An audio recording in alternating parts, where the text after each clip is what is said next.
Film की शुरुआत New York के बफेलो शहर से होती है। यहाँ हम हेनरी से मिलते हैं, एक ऐसा आदमी जो टोल बूथ पर काम करता है और अपनी जिंदगी को बस जैसे तैसे चला रहा है। उसकी लाइफ बोरिंग है, नीरस है और हर दिन पिछले दिन जैसा ही लगता है। एक सुबह नाइट शिफ्ट खत्म करने के बाद हेनरी घर लौटता है और अपनी पत्नी डेबी के साथ नाश्ता करता है। नाश्ते के दौरान डेबी बच्चों की बात छेड़ती है, लेकिन हेनरी इस टॉपिक पर थोड़ा असहज हो जाता है। वो साफ तौर पर इस ख्याल के लिए तैयार नहीं दिखता। हेनरी की हिचकिचाहट डेबी को परेशान कर देती है। वो उससे पूछती है कि क्या वो अब भी उससे प्यार करता है। हेनरी हाँ तो कह देता है, लेकिन उसके चेहरे के भाव कुछ और ही कहानी बयां कर रहे होते हैं। तभी अचानक दरवाजे पर जोर से दस्तक होती है और उनकी बातचीत वहीं रुक जाती है। दरवाजा खोलने पर सामने हेनरी का दोस्त एडी खड़ा होता है और उसके साथ जो नाम का एक आदमी भी होता है, जो सामने के आंगन में खड़ा होकर जोर जोर से उल्टी कर रहा होता है। वे दोनों जो को अंदर ले आते हैं। डेबी, जो पेशे से एक नर्स है, उसकी हालत देखकर तुरंत उसकी देखभाल शुरू कर देती है। इसके बाद एडी हेनरी को बताता है कि वे लोग बेसबॉल खेलने जाने वाले थे, लेकिन जो की तबीयत खराब होने की वजह से अब वो नहीं आ पाएगा। इसलिए एडी हेनरी को अपने साथ चलने का ऑफर देता है और यहीं से हेनरी की जिंदगी एक अलग मोड़ लेने वाली होती है। हालांकि हेनरी पहले तो हिचकिचाता है, लेकिन आखिरकार मान जाता है। क्या उल्टी करने वाला आदमी मेरी पत्नी के साथ रह सकता है? हाँ, हेनरी जवाब मिलता है। इसके बाद वे तीनों बफेलो बैंक के सामने पहुंचते हैं, जहां एडी और उसका दोस्त कहते हैं कि वे बस एटीएम से कुछ पैसे निकालने जा रहे हैं, लेकिन जल्दी ही साफ हो जाता है कि असल में वे बैंक लूटने वाले हैं। जैसे ही दोनों मास्क पहनकर और बंदूकें निकालकर बैंक के अंदर जाते हैं, एक पूरी तरह कंफ्यूज्ड हेनरी कार में ही बैठा रह जाता है। तभी उसे एहसास होता है कि जिस गाड़ी में वो बैठा है वो चोरी की है और तारों से छेड़छाड़ करके स्टार्ट की गई है। कुछ ही पलों में बैंक का सिक्योरिटी अलार्म बज उठता है और एडी अपने दोस्त के साथ भागकर बाहर आता है। इसी दौरान एक सिक्योरिटी गार्ड फ्रैंक हेनरी को देख लेता है, जिसने वही जर्सी पहन रखी होती है जैसी लुटेरों ने पहनी थी, और वो उसे पकड़ लेता है। पुलिस स्टेशन में जांच के दौरान साफ हो जाता है कि हेनरी असल में लुटेरा नहीं था, लेकिन जब पुलिस उसके दोस्तों के नाम पूछती है तो वो कुछ भी बताने से मना कर देता है। नतीजन उस बेगुनाह आदमी को ऐसे जुर्म के लिए 3 साल की जेल की सजा हो जाती है जो उसने किया ही नहीं था। जेल पहुंचकर उसकी मुलाकात अपने सेलमेट मैक्स से होती है, जो एक पूर्व अपराधी है। मैक्स उससे सवाल करने लगता है। मैक्स उससे पूछता है कि वो जेल में क्यों है। हेनरी बताता है कि उसे बैंक रॉबरी के मामले में दोषी ठहराया गया है, लेकिन साफ कहता है कि उस पर गलत आरोप लगा था। धीरे धीरे दोनों के बीच दोस्ती हो जाती है और मैक्स एक समझदार, जिंदगी को अलग नजरिए से देखने वाला इंसान लगता है। वो हेनरी से कहता है कि असली जुर्म अपराध करना नहीं, बल्कि अपने सपनों का पीछा न करना है। उसके मुताबिक वहां मौजूद हर कैदी के कभी न कभी बड़े सपने थे, लेकिन जिंदगी में कुछ न कुछ गलत हो गया और वही उन्हें जेल तक ले आया। जब मैक्स हेनरी से उसके सपनों के बारे में पूछता है तो हेनरी थोड़ा चौंकाने वाला जवाब देता है। वो कहता है कि उसके कोई सपने ही नहीं है। फिर कहानी 6 महीने आगे बढ़ती है, जब डेबी जेल में हेनरी से मिलने आती है और उसे बताती है कि उसे किसी और से प्यार हो गया है। हैरानी की बात यह होती है कि हेनरी को इस बात से जरा भी दुख नहीं होता। वो शांति से उसे जिंदगी के लिए शुभकामनाएं देता है। इसके बाद सीन 1 साल आगे चला जाता है, जहां हेनरी मैक्स और बाकी कैदियों के साथ समय बिताता हुआ दिखता है। इसी दौरान मैक्स बताता है कि जब भी उसका पैरोल रिव्यू होता है तो वो जानबूझकर पैरोल ऑफिसर से कहता है कि अगर उसे रिहा किया गया तो वो उसके घर में घुसकर उसके कुत्ते को मार देगा और घर को जला देगा। इसे नीचे रखो और सांस लेने वाली हर चीज की जीभ काट दो। कम से कम उसने कुत्ते को तो मार ही दिया है, उसकी जीभ तो सुरक्षित है। मैक्स ये सब इतनी आसानी से कहता है, जिससे साफ हो जाता है कि वो जानबूझकर जेल से बाहर नहीं जाना चाहता। उसके लिए जेल ही उसका घर बन चुकी है। बाद में हेनरी उससे पूछता है कि उसका सपना क्या है, तो बूढ़ा आदमी मुस्कुराते हुए जवाब देता है कि वो तो अपना सपना जी रहा है, यानी जेल में रहना। कुछ समय बाद हेनरी के पैरोल रिव्यू का वक्त आता है और ऐसा लगने लगता है कि वो भी अब जेल छोड़ने के लिए ज्यादा उत्सुक नहीं है। फिर भी मैक्स उसे सलाह देता है कि वो अच्छा व्यवहार रखे और उम्मीद जताता है कि वे दोनों फिर कभी एक दूसरे से न मिले। आखिरकार हेनरी को पैरोल मिल जाती है और उसे समय से पहले जेल से रिहा कर दिया जाता है। घर लौटने पर वो ये देखकर हैरान रह जाता है कि डेबी अब उसी उल्टी करने वाले लड़के जो के साथ रिश्ते में है और वो प्रेग्नेंट भी है। जब हेनरी अपना सामान समेट रहा होता है तो जो उसके पास आकर उसे नौकरी का ऑफर देता है, जो बाद में एक पिरामिड स्कीम निकलती है। हेनरी साफ मना कर देता है। जो उसे पुलिस को उसका नाम ना बताने के लिए धन्यवाद देता है, लेकिन हेनरी कहता है कि उसे तो उसका नाम भी नहीं पता था। उसी रात हेनरी टीवी पर एक महिला का विज्ञापन देखता है ये बफेलो लोटो यानी शहर की लॉटरी का प्रचार होता है। अगले दिन बोरियत में और ये समझ न आने पर कि अब क्या किया जाए, हेनरी फिर से बफेलो बैंक पहुंच जाता है और बिना किसी खास वजह के उसे घूरने लगता है। तभी अचानक एक कार आकर उसे टक्कर मार देती है। कार से जूली नाम की एक महिला बाहर निकलती है और उसे बेवकूफ कहने लगती है, लेकिन तभी वही सिक्योरिटी गार्ड फ्रैंक उसे फोन पर ध्यान भटकाने के लिए डांट देता है। इस बार फ्रैंक थोड़ा दयालु और इंसानी सा लगता है। फ्रैंक हेनरी को पास के कैफे तक ले जाने में भी मदद करता है। जूली उसे हॉस्पिटल चलने का ऑफर देती है, लेकिन फ्रैंक जोर देकर कहता है कि वो ठीक है। थोड़ी देर में फ्रैंक को एहसास होता है कि जूली वही औरत है जो लॉटरी वाले विज्ञापन में आती है और उसके मन में उसके साथ कुछ गलत करने का इरादा आ जाता है। जूली के जाने के बाद फ्रैंक बाथरूम जाता है, जहां उसकी नजर दीवार पर लगे एक पुराने अखबार के आर्टिकल पर पड़ती है। उस आर्टिकल में 1930 के दशक प्रोहिबिशन के दौर में हुई बफेलो बैंक की एक बड़ी डकैती का जिक्र होता है। बताया जाता है कि उस डकैती में अपराधियों के एक गैंग ने एक अंडरग्राउंड रास्ते का इस्तेमाल किया था, जिसे पहले बूटलेगर इस्तेमाल करते थे। ये रास्ता पास के एक थिएटर से जुड़ा था, जहां से गैंग ने $1 मिलियन की लूट को अंजाम दिया था। ये सब पढ़कर हेनरी के दिमाग में एक आइडिया आता है। वो जेल जाकर मैक्स से मिलता है और बताता है कि अब उसका सपना क्या है, बफेलो बैंक को लूटना, वही बैंक जिसके लिए उसे कभी गलत तरीके से दोषी ठहराया गया था। वो मैक्स से मदद मांगता है, लेकिन बूढ़ा आदमी इस अजीब से सपने पर हैरान हो जाता है और जेल छोड़ने से साफ मना कर देता है, क्योंकि यही उसकी दुनिया है और यही उसका सपना भी। हेनरी उसे फिर से सोचने के लिए कहता है और समझाने की कोशिश करता है कि वो नहीं चाहता कि मैक्स पूरी जिंदगी सलाखों के पीछे बिता दे या वहीं मर जाए। इसके बाद हेनरी बैंक के पास वाले थिएटर पहुंचता है, जहां वो जूली को अपनी टीम के साथ एक रूसी नाटक की रिहर्सल करते हुए देखता है। थिएटर का डायरेक्टर काफी सख्त है और खराब परफॉर्मेंस के लिए जूली को सबके सामने डांट देता है, जिससे वो उदास हो जाती है। तभी उसकी नजर हेनरी पर पड़ती है। बाद में दोनों पास के कैफे में जाते हैं, जहां हेनरी उसकी एक्टिंग की तारीफ करता है और कहता है कि वो उसकी अपनी जिंदगी की एक्टिंग से कहीं बेहतर है। ये सुनकर जूली खुश हो जाती है और जूली एक्सीडेंट के लिए उस पर केस न करने के लिए हेनरी को धन्यवाद देती है। इसके बाद एक और सीन में हम मैक्स को उसके पैरोल रिव्यू में देखते हैं। हैरानी की बात यह होती है कि इस बार वो अच्छा व्यवहार करता है और उसे रिहा कर दिया जाता है, जबकि उसने पैरोल ऑफिसर को उसके पूरे परिवार को कम से कम 30 बार जान से मारने की धमकी दी होती है। कुछ समय बाद हेनरी उसे लेने आता है, लेकिन मैक्स ये देखकर चौंक जाता है कि हेनरी के पास कार तक नहीं है। इससे उसे गुस्सा आ जाता है और वो वापस जेल जाने की कोशिश करता है, लेकिन हेनरी उसे शांत करता है और समझाता है कि बस स्टेशन ज्यादा दूर नहीं है। इसके बाद दोनों डकैती की योजना पर काम करना शुरू करते हैं और एक कैफे में बैठते हैं, जहां मैक्स देखता है कि नक्शा करीब 80 साल पुराना है। वो कहता है कि ये पूरी प्लानिंग बेवकूफ़ी भरी है, क्योंकि वे इतने पुराने अखबार पर भरोसा नहीं कर सकते। वो हेनरी से पूछता है कि क्या उसके पास बंदूक है, लेकिन हेनरी साफ कह देता है कि नहीं, क्योंकि वो किसी को नुकसान नहीं पहुंचाना चाहता। इसके बाद दोनों बैंक जाते हैं और नए ग्राहक होने का नाटक करते हैं। मैक्स अपनी बातों और चार्म से बैंक के कर्मचारी से बैंक के इतिहास के बारे में जानकारी निकलवाता है।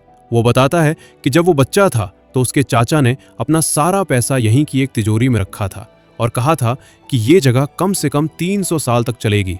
मैक्स पूछता है कि क्या तिजोरी अब भी उसी जगह पर है जहां पहले थी, और कर्मचारी पुष्टि करता है कि यहाँ सब कुछ आज भी उसी जगह है जहां 1891 में था। इसके बाद कर्मचारी पूछता है कि वे किस तरह का अकाउंट खोलना चाहेंगे, लेकिन दोनों कहते हैं कि वे इस बारे में सोचेंगे और वहां से चले जाते हैं, जबकि फ्रैंक उन्हें ध्यान से देख रहा होता है। इसके बाद दोनों सुरंग की तलाश में थिएटर जाते हैं, जहां उनकी फिर से मुलाकात जूली से होती है। मैक्स उसे बताता है कि वो कभी एक अभिनेता हुआ करता था। मैक्स बताता है कि वो पहले उसी थिएटर में परफॉर्म किया करता था। वो अपने चार्म का इस्तेमाल करके स्टाफ मेंबर साइमन से घुल मिल जाता है और उससे थिएटर का पूरा दौरा कराने को कहता है। इसी दौरान मैक्स कई साल पुरानी उस सुरंग की बात छेड़ देता है। एकदम भोला साइमन बता देता है कि सुरंग का निकास मुख्य अभिनेता के ड्रेसिंग रूम में है, लेकिन उसे 1931 में पूरी तरह सील कर दिया गया था। इसके बाद मैक्स थिएटर में काम करने के लिए वॉलंटियर करने की बात करता है, जिस पर साइमन खुशी खुशी मान जाता है। उधर हेनरी जूली के साथ समय बिता रहा होता है। जूली उससे पूछती है कि क्या मैक्स उसका पिता है, जिस पर हेनरी मना कर देता है। फिर वो पूछती है कि वो क्या करता है, और हेनरी सच्चाई बताते हुए कहता है कि वो हाल ही में जेल से रिहा हुआ है। हैरानी की बात यह होती है कि जूली इस बात से ज्यादा परेशान नहीं होती, बल्कि ऐसा लगता है कि वो उसे पसंद करने लगी है। इसी वजह से हेनरी उसे रिहर्सल के बाद डिनर पर चलने के लिए पूछता है और जूली बिना ये जाने कि वो जेल क्यों गया था हाँ कह देती है। शाम को हेनरी बहुत संभल संभल कर अपनी डेट के लिए तैयार होता है और तय समय पर रेस्टोरेंट पहुंच जाता है। जूली थोड़ी देर से आती है और काफी तनाव में लगती है। बैठते ही वो बताने लगती है कि वो इस जगह और अपनी जिंदगी की मौजूदा हालत से कितनी थकी हुई महसूस कर रही है। जूली बताती है कि वो इस प्ले के बाद एक्टिंग को लेकर हॉलीवुड जाने का प्लान बना रही है।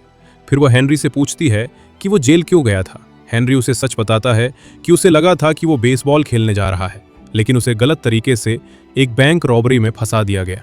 इसके बाद वो ये भी मान लेता है कि अब वो सच में बैंक लूटने का प्लान बना रहा है। ये सुनकर जूली पहले हैरान होती है, लेकिन फिर उसे ये सब अजीब तरह से मजेदार लगने लगता है। बातों बातों में वे जूली के घर पहुंच जाते हैं, जहां वो हेनरी से स्क्रिप्ट पढ़ने और रोल के लिए प्रैक्टिस करने को कहती है। जूली उसे लीड रोल निभाने के लिए कहती है और हैरानी की बात यह होती है कि हेनरी काफी अच्छा परफॉर्म करता है। इससे साफ हो जाता है कि उसके अंदर एक्टिंग का एक नेचुरल टैलेंट छुपा हुआ है। एक बात से दूसरी बात निकलती है और उस रात दोनों एक दूसरे के और करीब आ जाते हैं। अगले दिन हेनरी जूली को अपने घर लाता है। वहां मैक्स पहले तो उसे नोटिस ही नहीं करता और सीधे डकैती के प्लान के बारे में बोलने लगता है। जैसे ही उसे एहसास होता है कि जूली वहां है, वो घबरा जाता है, लेकिन हेनरी उसे भरोसा दिलाता है कि जूली सब जानती है और किसी को कुछ नहीं बताएगी। मैक्स इस बात पर हेनरी से नाराज हो जाता है, लेकिन हेनरी उसे बेकन खिलाकर किसी तरह शांत कर देता है। बाद में मैक्स थिएटर में वॉलंटियर करने पहुंचता है, जहां उसे जल्दी ही समझ आ जाता है कि अगर लूट को अंजाम देना है तो उन्हें थिएटर के अंदर पूरी तरह एक्सेस चाहिए। मेल लीड के ड्रेसिंग रूम तक पहुंच मिलते ही उन्हें उस पुरानी सुरंग का रास्ता मिल सकता है, जिससे वे बिना किसी को भनक लगे खुदाई कर पाएंगे। मैक्स प्लान बनाता है कि मेल लीड को हटाकर उसकी जगह हेनरी को लाया जाए, लेकिन हेनरी को यह आइडिया बिल्कुल पसंद नहीं आता, क्योंकि उसे एक्टिंग का कोई अनुभव या स्किल नहीं है। अगले ही दिन किस्मत उनका साथ देती है, जब नाटक का मेल लीड इस्तीफा दे देता है। उसे कहीं और एक और भी बड़ा रोल ऑफर हो गया होता है, जिससे डायरेक्टर और पूरी टीम परेशान हो जाती है। इसी मौके का फायदा उठाते हुए मैक्स जूली को समझाने की कोशिश करता है कि हेनरी इस रोल के लिए परफेक्ट है।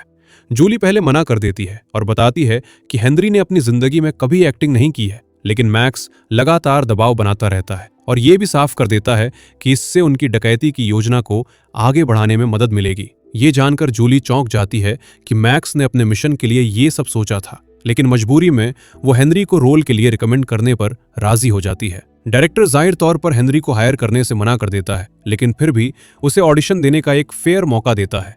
ऑडिशन की शुरुआत काफी खराब होती है, लेकिन धीरे धीरे हेनरी खुद को संभाल लेता है और ऐसा परफॉर्म करता है कि वहां मौजूद सभी लोग इम्प्रेस हो जाते हैं। हेनरी को आखिरकार मेल लीड का रोल मिल जाता है और इसी के साथ उसे उस सुरंग तक पहुंचने का मौका भी मिल जाता है, जो सीधे बैंक के वॉल्ट की ओर जाती है। जल्द ही हेनरी और मैक्स ड्रेसिंग रूम की दीवार तोड़ते हैं, लेकिन पता चलता है कि सुरंग पूरी तरह सील की गई है। उन्हें समझ आ जाता है कि ये काम अकेले करना उनके बस की बात नहीं है, इसलिए वे किसी तीसरे आदमी को हायर करने का फैसला करते हैं। उसी शाम उनकी मुलाकात जो से होती है, जो अपनी पिरामिड स्कीम फेल होने के बाद काफी डिप्रेस्ड है और डेबी और होने वाले बच्चे का खर्च उठाने में असमर्थ है। हेनरी और मैक्स उसे अपनी डकैती में एक रोल ऑफर करते हैं और वो बेचारा आदमी खुशी खुशी मान जाता है। अगले कुछ दिनों तक तीनों मिलकर सुरंग खोदने में जुट जाते हैं। वहीं दूसरी तरफ हेनरी नाटक में अपने रोल के लिए लगातार प्रैक्टिस करता रहता है। एक शाम जब वे थिएटर से बाहर निकल रहे होते हैं तो फ्रैंक अचानक सामने आ जाता है और उन्हें रोक लेता है। वो बताता है कि जब से उसने उन्हें पहली बार बैंक में देखा था, तभी से वो उन पर नजर रखे हुए है और उसने उन्हें कई बार थिएटर के आसपास घूमते हुए भी देखा है। फ्रैंक मानता है कि उसे शक है कि वे लोग डकैती की प्लानिंग कर रहे हैं, लेकिन वो चुगली नहीं करना चाहता। इसके बजाय वो खुद इस प्लान में शामिल होना चाहता है। वो बताता है कि महीने में एक बार फ्रैंक उन्हें बताता है कि महीने में एक बार एक बख्तरबंद ट्रक पार्टनर ब्रांच से कैश उठाकर बैंक के वॉल्ट में जमा करता है और कई बार ये रकम 8 से 12 मिलियन तक होती है। इसी वजह से वो उनका इनसाइड मैन बनने का ऑफर देता है और सिक्योरिटी सिस्टम को बाईपास करने और अलार्म डिसेबल करने में मदद करने का वादा करता है। शुरुआत में तीनों को शक होता है कि कहीं ये कोई जाल तो नहीं है, इसलिए वे फ्रैंक से पूछते हैं कि वो ऐसा क्यों कर रहा है। तब फ्रैंक अपनी कहानी सुनाता है। वो बताता है कि सालों पहले उसकी पत्नी गंभीर रूप से बीमार पड़ गई थी, लेकिन बैंक में 30 साल की ईमानदार नौकरी करने के बावजूद किसी ने उसकी मदद नहीं की। उसने अपनी सारी रिटायरमेंट की बचत पत्नी के इलाज में लगा दी, लेकिन फिर भी वो उसे नहीं बचा पाया। उसकी मौत ने फ्रैंक को अंदर से तोड़ दिया और वो पूरी तरह कंगाल हो गया। वो बताता है कि अब वो सिर्फ 2 हफ्तों में रिटायर होने वाला है और बस इतना चाहता है कि अपने बचे खुचे रिटायरमेंट फंड को सुरक्षित कर सके। उसकी बात सुनकर पूरे ग्रुप को उस पर तरस आता है और आखिरकार वे उसे प्लान में शामिल करने के लिए मान जाते हैं। अगले दिन थिएटर में हमेशा की तरह रिहर्सल चल रही होती है, लेकिन डायरेक्टर लगातार जूली को डांटता रहता है। उसका कहना होता है कि जूली के परफॉर्मेंस में इमोशन की कमी है। वो ताना मारते हुए कहता है कि जिसने कभी किसी से प्यार ही ना किया हो वो गहरे जज्बात कैसे दिखा सकता है। जूली को यह बात बहुत बुरी लगती है। वो रोने लगती है और हेनरी के पीछे बाहर चली जाती है। हेनरी उसे शांत करने की कोशिश करता है, लेकिन जूली बताती है कि वो जानती है कि वो एक अच्छी एक्ट्रेस है। फिर भी लोग हमेशा कहते आए हैं कि वो बर्फ की तरह ठंडी है। हेनरी उसे भरोसा दिलाता है कि वो बिल्कुल भी ठंडी नहीं है। वो उसे किस करता है और साफ दिखता है कि दोनों के बीच का रिश्ता और गहरा हो रहा है। उसी रात हेनरी और मैक्स डकैती की आखिरी तैयारियों में लगे होते हैं। तभी अचानक दरवाजे पर दस्तक होती है। हेनरी दरवाजा खोलता है और जो को उसके परेशान करने वाले दोस्त एडी के साथ देखकर चौंक जाता है। पता चलता है कि जो नशे में था और उसने एडी को सब कुछ बता दिया है। अब एडी भी डकैती में शामिल होना चाहता है। मैक्स को वो आदमी तुरंत पसंद नहीं आता और वो साफ कह देता है कि शायद जो ने बेकार की बातें की हों और असल में कोई प्लान है ही नहीं। लेकिन एडी उसकी बात मानने को तैयार नहीं होता और दोनों के बीच जोरदार बहस शुरू हो जाती है। हालात लगभग हाथापाई तक पहुंच जाते हैं, लेकिन हेनरी सही वक्त पर बीच में आ जाता है और मजबूरी में एडी को भी प्लान का हिस्सा बनाने के लिए मान जाता है। अगले दिन हेनरी थिएटर पहुंचता है। थिएटर पहुंचने पर हेनरी को पता चलता है कि नाटक का प्रीमियर उसी रात रखा गया है जिस रात डकैती होनी है। ये उसे एक मुश्किल हालत में डाल देता है, क्योंकि अब वो जूली से प्यार करने लगा है और उसे छोड़ना नहीं चाहता। लेकिन मैक्स उसे याद दिलाता है कि उसी ने उसे जेल से बाहर निकाला था ताकि वो इस चोरी का हिस्सा बन सके, इसलिए अब पीछे हटने का कोई रास्ता नहीं है। शाम को हेनरी जूली को सच्चाई बता देता है कि शो की पहली रात ही बैंक लूटने की प्लानिंग है और इसका मतलब है कि उसे शो के बाद जाना होगा। ये सुनकर जूली गुस्सा हो जाती है, खासकर इसलिए क्योंकि अब हेनरी नाटक का लीड रोल निभा रहा है और उसके बिना नाटक हो ही नहीं सकता। उसे लगता है कि हेनरी ने थिएटर में घुसने के लिए सिर्फ उसका इस्तेमाल किया है। हेनरी उसे समझाने की कोशिश करता है कि ऐसा नहीं है और चोरी के बाद कैलिफोर्निया में उससे मिलने की बात करता है, लेकिन जूली मना कर देती है। वो साफ कहती है कि उसके चले जाने से उसे कोई फर्क नहीं पड़ेगा। कुछ दिनों बाद आखिरकार वो बड़ी रात आ जाती है। थिएटर में हर कोई प्रीमियर की तैयारियों में बिजी होता है, जबकि दूसरी तरफ कैश से भरा बख्तरबंद ट्रक बैंक पहुंचता है और वॉल्ट में पैसा जमा कर देता है, जिसके बाद फ्रैंक उन्हें तय किया हुआ सिग्नल देता है। उधर हेनरी स्टेज पर नाटक में एक्टिंग करता रहता है, लेकिन जैसे ही उसका सीन खत्म होता है वो तुरंत अपने दोस्तों की मदद के लिए दौड़ पड़ता है। दूसरी तरफ मैक्स, जो और एडी के साथ सुरंग के रास्ते आगे बढ़ते हैं ताकि डकैती को अंजाम दिया जा सके। इसी दौरान जो फिर से बीमार पड़ने लगता है और उल्टी करने लगता है, जबकि एडी, जो मशीनों में काफी माहिर लगता है, वेल्डिंग इक्विपमेंट की मदद से वॉल्ट तक पहुंचने का रास्ता बनाता है। आखिरकार वे वॉल्ट खोलने में कामयाब हो जाते हैं और वहां से बड़ी रकम निकाल लेते हैं। सब कुछ प्लान के मुताबिक आसानी से चलता है और वे कैश को बोरियों में भरकर ड्रेसिंग रूम तक ले आते हैं। लेकिन तभी अचानक एडी अपना असली रंग दिखाता है। वो मैक्स पर बंदूक तान देता है और उसे एक तरफ हटने का आदेश देता है। फिर वो जो से कहता है कि सारा पैसा कार में लोड कर दे ताकि वे भाग सकें। जो उससे मिन्नत करता है कि ऐसा न करे, ये कहते हुए कि उन्हें अपना हिस्सा पहले ही मिल चुका है, लेकिन एडी सुनने को तैयार नहीं होता। इसी पल हेनरी कमरे में पहुंच जाता है। एडी उसे भी धमकाता है और फिर बंदूक से मैक्स को गोली मार देता है, लेकिन मैक्स ज्यादा देर तक नीचे नहीं रहता। वो जल्दी से उठ खड़ा होता है और इससे पहले कि एडी कुछ और कर पाता, मैक्स उसे निहत्था कर देता है। मैक्स उस पर हमला कर देता है। दोनों आदमी बंदूक के लिए आपस में भिड़ जाते हैं और हाथापाई के दौरान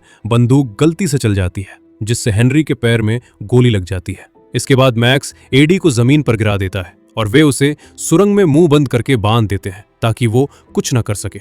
इसके बाद बाकी गैंग पैसे लेकर कार में बैठता है और वहां से निकल जाता है। लेकिन रास्ते में हेनरी अचानक उन्हें गाड़ी रोकने के लिए कहता है। वो कहता है कि उसे थिएटर वापस जाना है, जो पूरी तरह कंफ्यूज हो जाता है, लेकिन मैक्स उसकी हालत समझ जाता है और उसे जाने देता है।